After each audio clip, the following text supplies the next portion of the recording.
सोचिए, सिर्फ 38 घंटों में नेपाल, जो शांति का देश माना जाता था, वो आग और क्रांति की लपटों में घिर गया। एक देश जो शांति का प्रतीक था, एकदम से अस्थिरता और अराजकता के दौर में पहुंच गया। ये तस्वीर है उस तबाही की, उस क्लाइमैक्स की, जब एक पूरी पीढ़ी का गुस्सा सड़कों पर फूट पड़ा। एक तरफ सवाल ये थे कि क्या मंत्रियों को पीटना, सरकारी इमारतों को जलाना सही है, तो वहीं दूसरी तरफ लोग कह रहे थे कि ये पहली ऐसी क्रांति है जिसका कोई नेता ही नहीं था। तो चलिए इस पूरी कहानी को परत दर परत समझते हैं। आखिर ऐसा क्या हो गया कि जो नौजवान हाथों में किताबें लेकर निकले थे, उन्होंने अपने ही देश को आग लगा दी?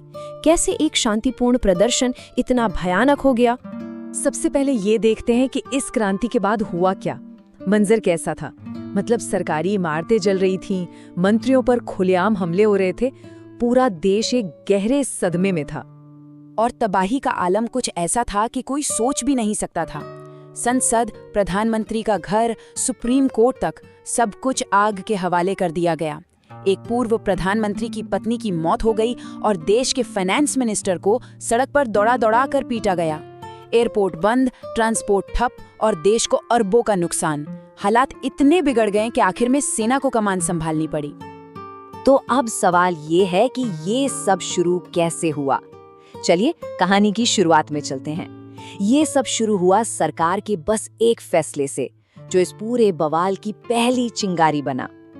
देखिए, 4 सितंबर 2025 को सरकार ने फेसबुक, इंस्टाग्राम समेत 26 सोशल मीडिया ऐप्स पर बैन लगा दिया।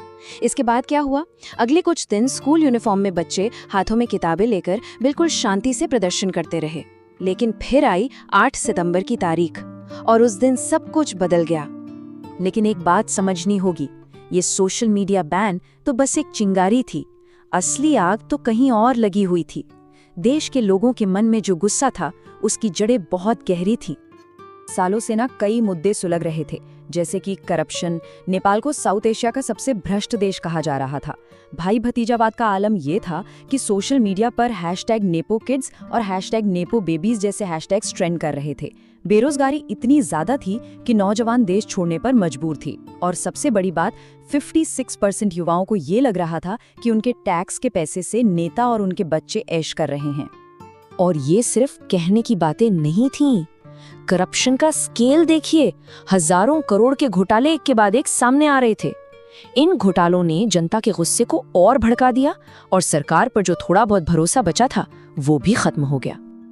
अब आते हैं कहानी के उस मोड़ पर, वो टर्निंग पॉइंट जब सरकार की एक गलती ने सब कुछ बदल कर रख दिया। एक शांतिपूर्ण प्रदर्शन एक खूनी क्रांति में बदल गया। 8 सितंबर, काठमांडू। पुलिस ने शांति से प्रदर्शन कर रहे छात्रों पर सीधी गोलियां चला दी। 20 छात्र मारे गए। इस गोलीबारी के बाद एक तस्वीर वायरल हुई, एक मारे गए छात्र के खून से सने जूते की। बस यही एक तस्वीर इस नरसंहार का सिंबल बन गई। इसने पूरे देश को अंदर तक हिला दिया और #BloodyShoeNepal हैशटैग पूरी दुनिया में ट्रेंड करने लगा। एक प्रदर्शनकारी की ये चीख, छाती पर गोली मारो, ये नेपाली खून है, ये उस वक्त युवाओं के दर्द और गुस्से को दिखाती है। ये वो पल था जब उनका डर खत्म हो चुका था, अब बस आर पार की लड़ाई थी। जैसे ही छात्रों की मौत की खबर फैली, लोगों का गुस्सा जैसे फट पड़ा।